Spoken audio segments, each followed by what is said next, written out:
Hi, this year's summer reading theme is Tales and Tales, highlighting wonderful animals in our world and those worlds created in books. Today we have Taylor Fountain with us to talk about animals in anime. Thank you for joining us, Taylor. You're welcome. Can you tell us what is anime and how is it different than manga? So, manga is the term that's normally used for the written or print version of the Japanese style. They're normally printed in black and white because they are weekly releases and printing in color tends to take too long. Anime is actually a term that was coined for the West because in Japan, anime refers to anything that is animated, regardless of where it comes from. It's only in the West and some other countries that have kind of adopted that anime is strictly Japanese. So tell us, what are a few of your favorite animes or mangas? So one of my earliest, biggest interests as far as anime goes is Pokemon because when it came out, you could read it, you could watch it, and you could play it, which fed into my video game addiction. So that was good. I was lucky enough to be one of the Toonami generation kids, so that meant getting to come home from school and watch Dragon Ball Z and Sailor Moon and all that cool stuff. Probably some of my top favorites would be Full Metal Alchemist, Yu Yu Hakusho, and a recent obsession with My Hero Academia. So what made Studio Ghibli's work stand out to you? So the movies of Studio Ghibli are not only well made and artistic, but they tend to be, kind of family oriented. Everyone can enjoy them. There's, magical, wondrous worlds and characters, and there's always a lesson in the story somewhere. So it kind of works out. The grown-ups can enjoy it. The kids love watching them because of all the little cute animals and critters and stuff. And they're just masterpieces in their own right. Each one is amazing in its own way.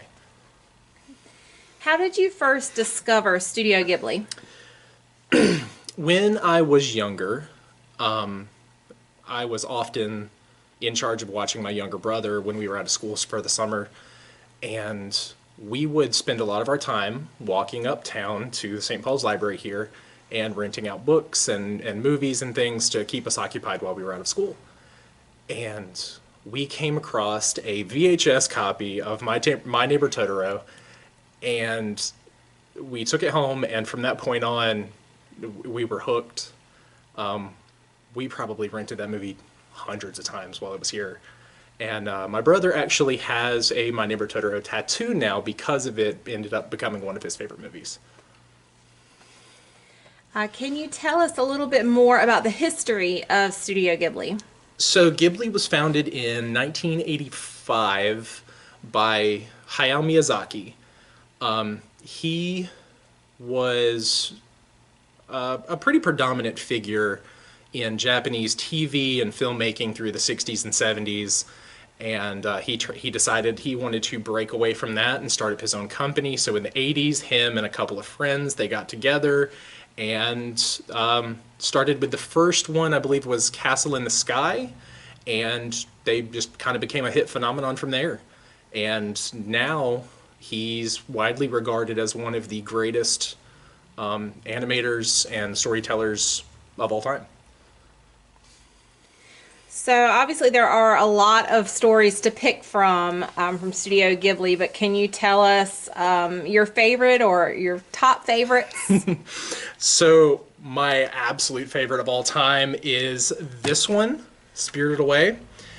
It has a fantastic story about a little girl who wants her life to change, and after going through this just wondrous, magical world of change that she finds herself in, she realizes that she misses her family and the way things used to be, and not all change is fantastic.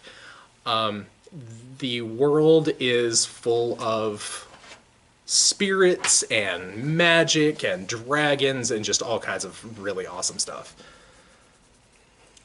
So I believe that you have a special affection for the dragon. Do you want to show us Haku? Yeah. Turn it over a little bit. I have been branded. Like I said earlier, my brother has a Totoro tattoo. I got the Haku tattoo, and my mother is even a fan. She has the Gigi tattoo from Kiki's Delivery Service, so it's kind of a family thing. So the artwork really stuck out Yeah. if you're willing to keep it on you forever. Yeah. So Studio Ghibli features a lot of animals and fantasy creatures. Tell us about a few of your favorite furry characters from their movies. So, Haku, of course, magic river spirit dragon, spirit guide, however you want to refer to him. He's always really fantastic. Gigi, the witch's cat from Kiki's Delivery Service, is comedy and sarcasm, and it's always really fun watching him. The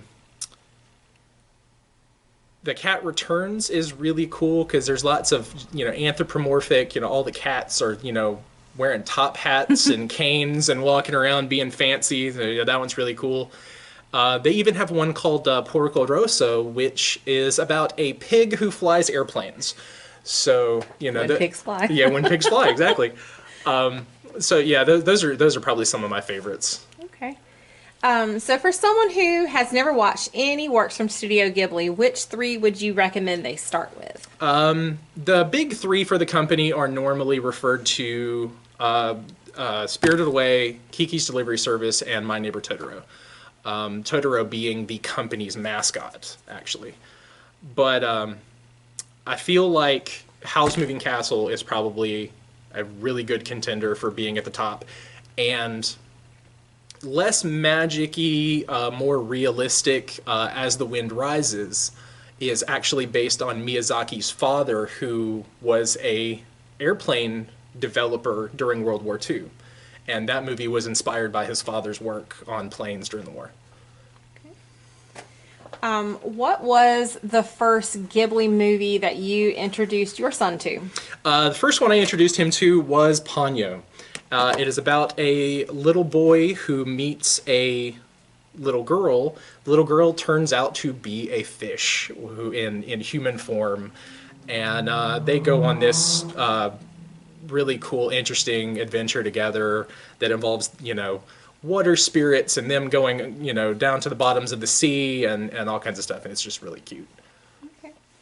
What is the latest release from Studio Ghibli, and what did you think of it? So the latest one is called Earwig and the Witch. It is based on a novel, like a lot of his movies are. It was fantastic. The soundtrack was really good. The animation was really good. It's actually Ghibli's first full CGI'd film. Everything else has been traditional animation up until now, so that was their first computer film they made.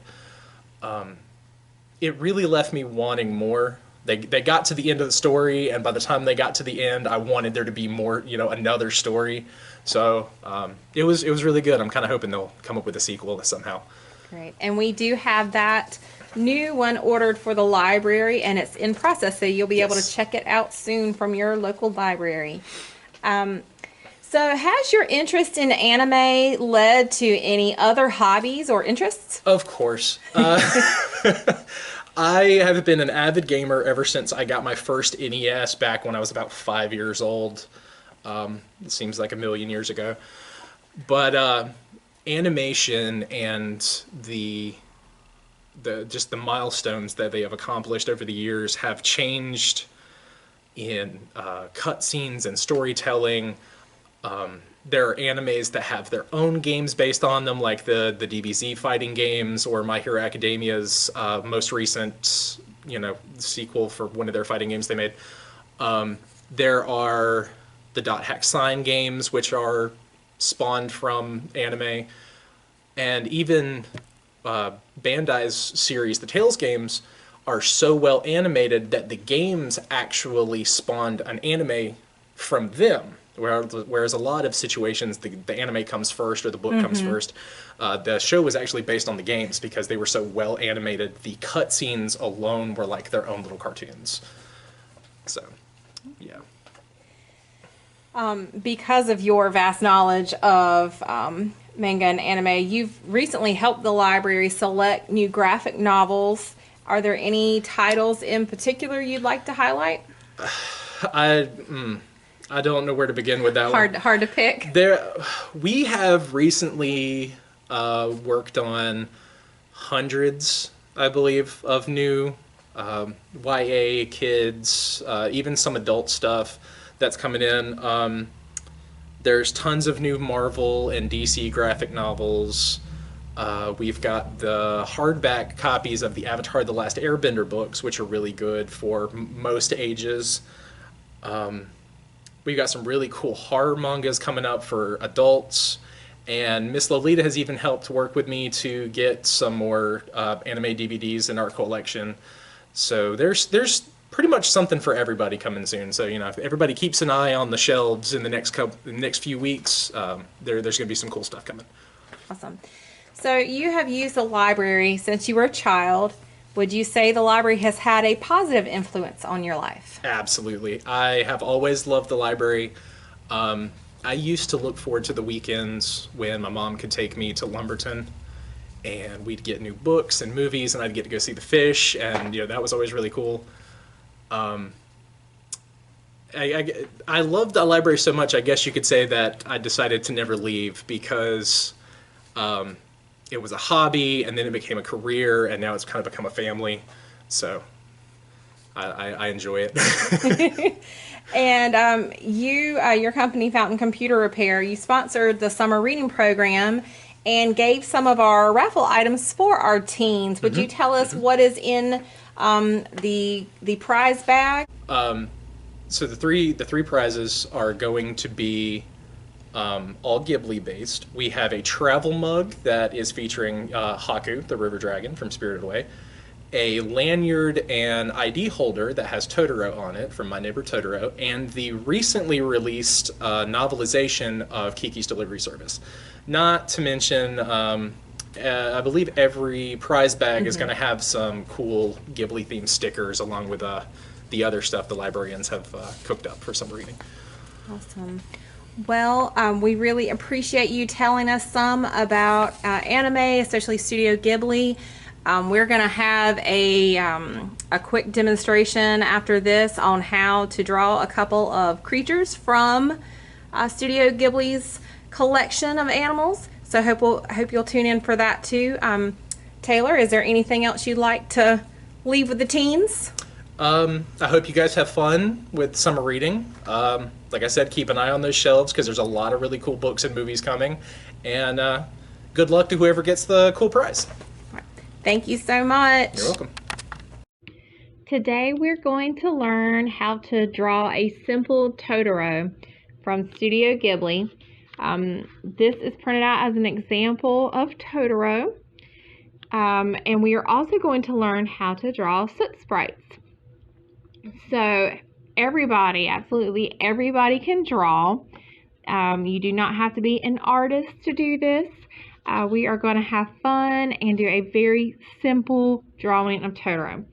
So I'm going to take this picture away now and show you how to get started. I'm going to do this. All you really need to do this is a pencil, a crayon, a marker, whatever you feel most comfortable with. At the end, if you want to color Totoro in, you can.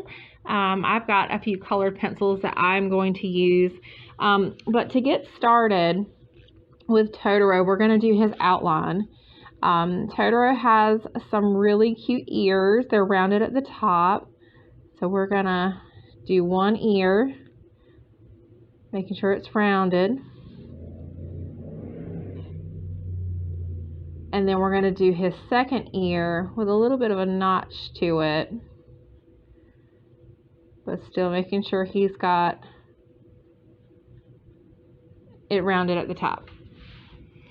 Let me scooch this over just a little bit so it's centered. Okay, so we're going to draw between those for the top of his head. Now Totoro has got a very wide body. It kind of tapers from the top and gets rounder as it goes to the bottom. So we're going to start his head sloping down a little bit. And then we're going to bring it out even more because those are going to end up being his arms.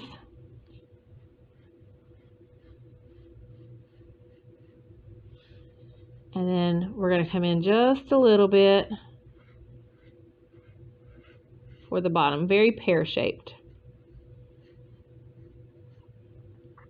Okay, so once you have this basic outline, you're going to come to where you made that little bit of a dip there at the bottom, and you're going to draw a circle going up.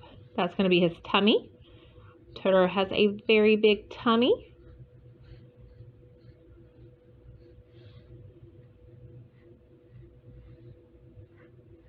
So just make that a circle as best you can. Okay. Now the next thing we're going to do for Totoro is his eyes. His eyes are big and they're set wide apart. So we're going to draw a circle here and a circle here, just kind of directly under his ears. And his pupils, we're going to do another circle and we're going to leave a little highlight in there.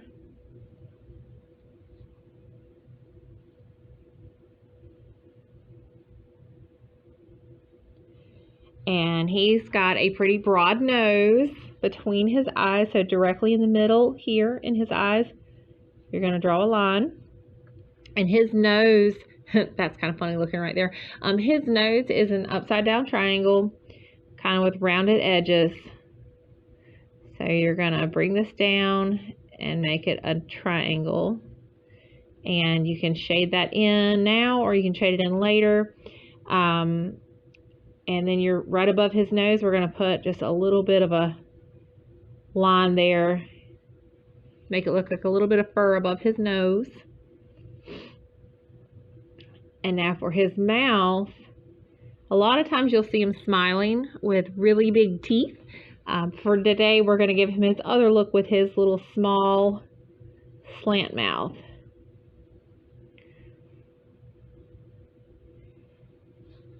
And the next thing he is going to need are his whiskers. So he typically has 3 whiskers on both sides, starting right up here at the eye line. So just 1, 2, 3. 1, 2, 3. And he has tummy spots. He usually has 3 spots on the top row and then 4 spots on the next row. And they are just very soft arrow shapes, very rounded. They do not have to be pointy. They do not have to be perfect.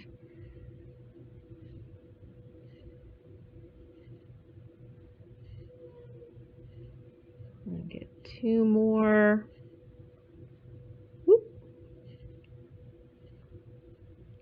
Okay. And now Totoro needs his fingertips down here where this is his arm. You're just going to come out from underneath that and just bring one little line there, kind of making like a little claw. There you go. And his toes, in some pictures of Totoro, you'll see a lot more of his feet. In this one, you're just going to see the tippy toes, teeny triangles here to show his little claws. I'm doing 3. And they do not have to be perfect. So this is the outline of my Totoro. I'm going to pause and get some color on Totoro and come back and show you. So you color along or paint. You could use markers, or if you wanted to just do it with pen, you could. Since I started out with pencil only, I'm going to shape mine up a little bit. See you in just a minute. Welcome back. We have our Totoro all done. I have shaded him in. We have, I use gray, just a gray pencil for his fur up here and his little tummy marks. And I took just a little bit of pink and put a little blush up where his whiskers are. And I had a black pencil that I used for his nose mark. And then I took it and outlined all of his body and his toes and his fingers. And I left his tummy white. You can also put his tummy as like a cream or a tan color. That is a color you'll see used. And so he is all done. I hope that you will show us pictures of your Totoro. We would love to see them. And stay tuned because we are going to draw soot sprites next. Thanks. Now it is time to learn to draw soot sprites. Soot sprites, or susuwatari, are one of my absolute favorite Studio Ghibli critters. Although they're technically not an animal, they are just simply too cute to pass by. The soot sprites appeared in the films My Neighbor Totoro and Spirited Away.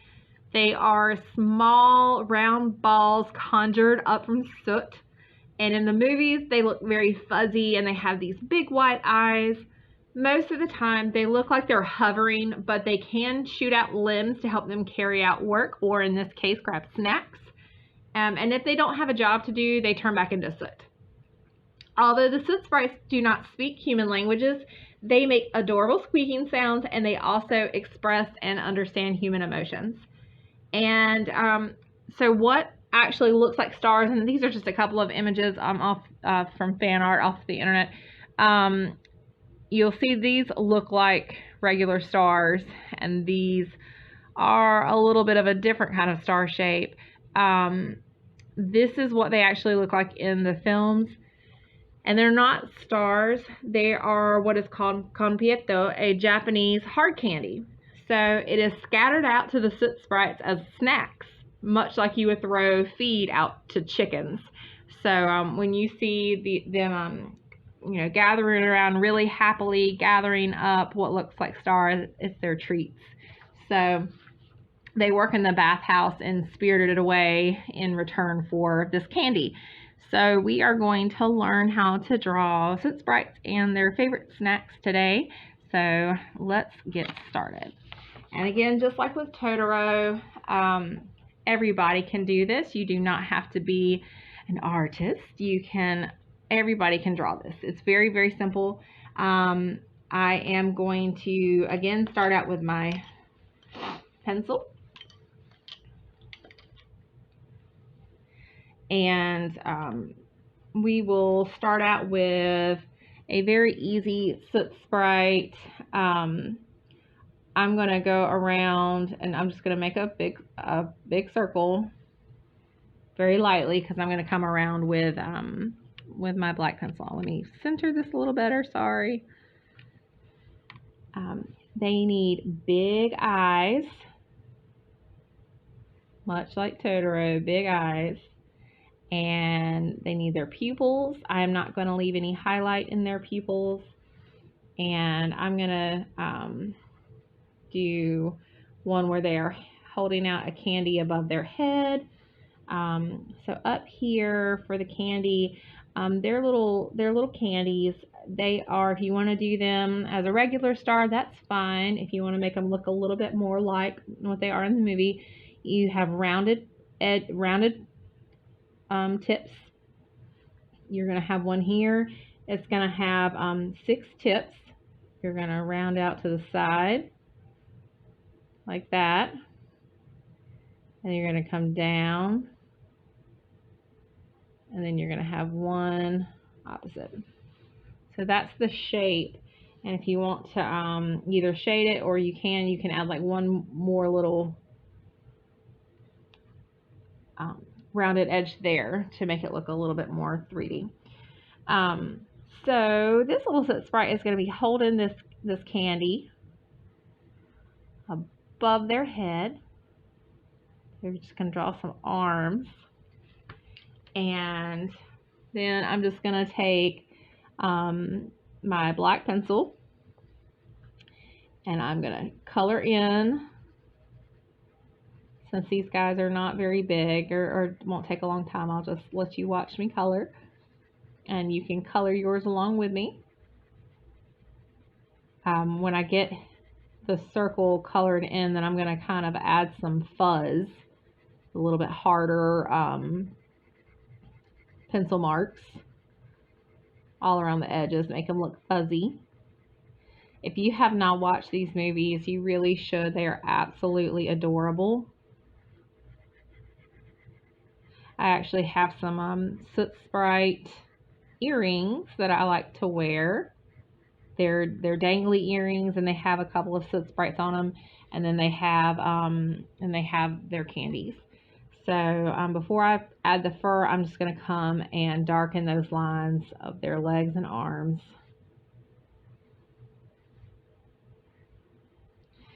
And I'm going to outline their eyes, darken their pupils. Okay, and so then I'm just going to make them look a little shaggy.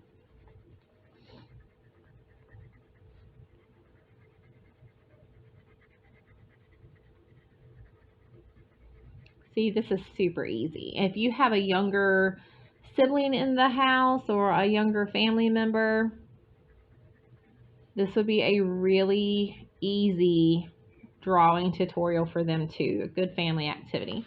Look how cute it is. So let's color in their candy. I'm going to do this one with pink.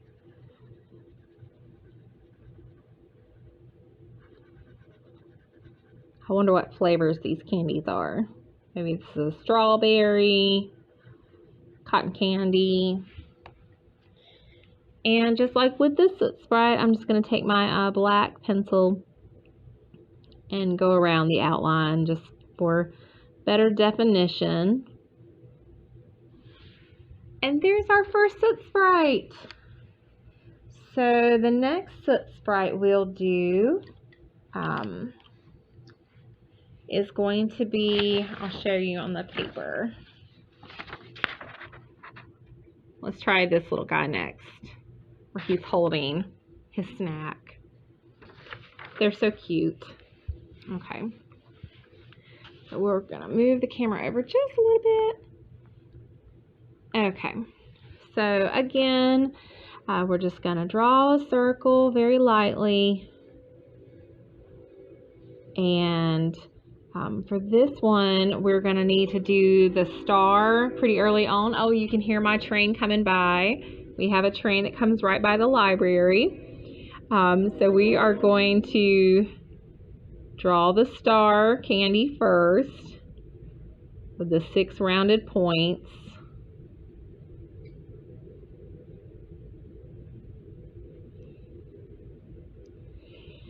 And if you're using a pencil and your soot sprite circle, you can see the outline through the candy, no big deal, because once we color everything in, you won't be able to see it. If you need to, if you want to just leave a little gap there to draw the candy, or if you want to draw the candy first and draw the circle around it, whichever way you're most comfortable with is absolutely fine. So next we are going to draw those big soot sprite eyes, big circles. And we're going to make the pupils a little closer down here because this little guy is very focused on the candy. Okay. And then we're going to draw some little arms coming out from the soot sprite's body, holding onto that candy. And before I color this little guy in, I'm going to go ahead and outline our last soot sprite. I would like to do one with no arms, just the sprite with a couple of candies nearby. So I'm just going to come down here, make this one a little larger, a big soot sprite. And we're going to get those big eyes with the pupils. And then we're just going to draw a few candies over here.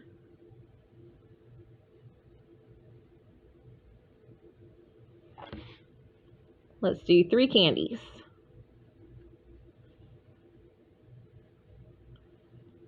The candy colors you usually see in the movies are pink, yellow, green, and white. I think there might be some blue. Ooh, I made that one kind of a wide candy. And that's why I say all art is perfect just as it is. Okay, so let's go ahead and color in the candy for this little guy. I'm going to use yellow for him.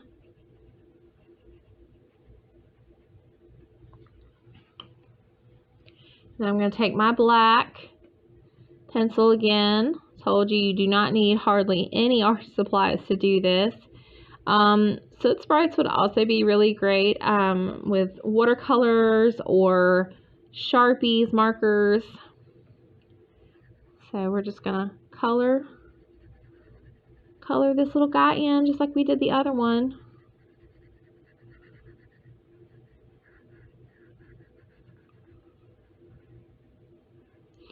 And you know we have our virtual art contest ongoing right now.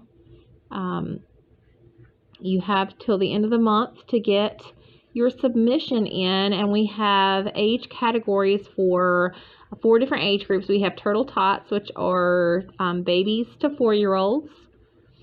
I'm going to be real careful here not to go into my candy. And we have Chameleon Kiddos, which are 5 to 12-year-olds. And then we have our Toucan Teens, which are you guys. And then we have our adults.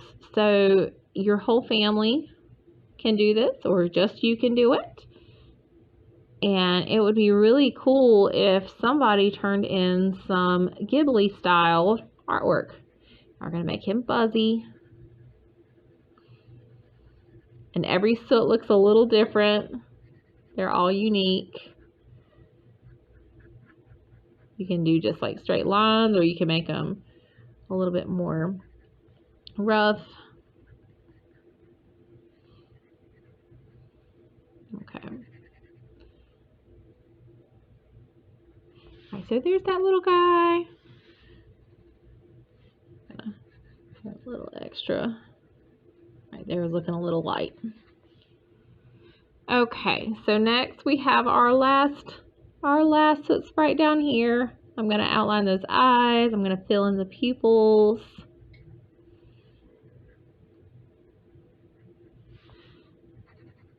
And then we just color them in.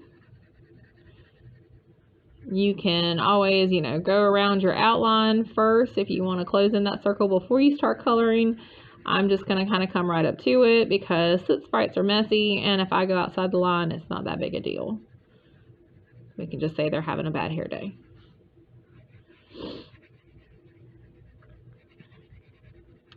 So if you are a Studio Ghibli fan, I would love to see more creatures that you could create from that world of magical creatures, animals.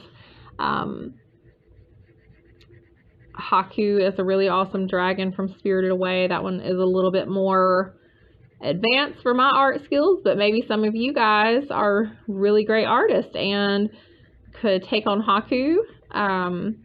I also really like Calcifer from Howl's Moving Castle. And I like Bo from Spirited Away when he turns into the rat or the mouse. There are so many awesome animals and critters, as I affectionately call them, in Studio Ghibli's works. So next we are going to color in these last few pieces of candy. I have a green.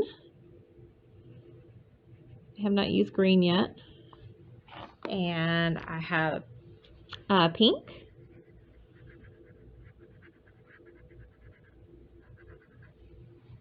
And a yellow.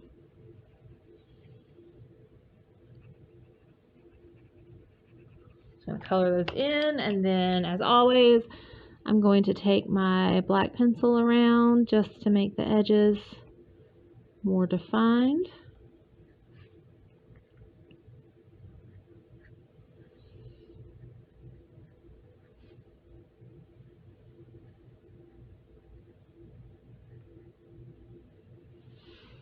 Okay, we have our soot sprites. I hope you enjoyed these and find them as adorable as I do. Again, please feel free to add your pictures of your artwork, and also consider turning in some artwork for our virtual art contest. If you go to our website, there is a link to the Google form where you turn in your artwork and fill out a form, giving us your information, and we will be staff will be judging the artworks to pick their favorites for each age category, and we'll be announcing winners on August 6th, which is the day before the end of summer reading. So, happy drawing. Let us see your work. Have a great day.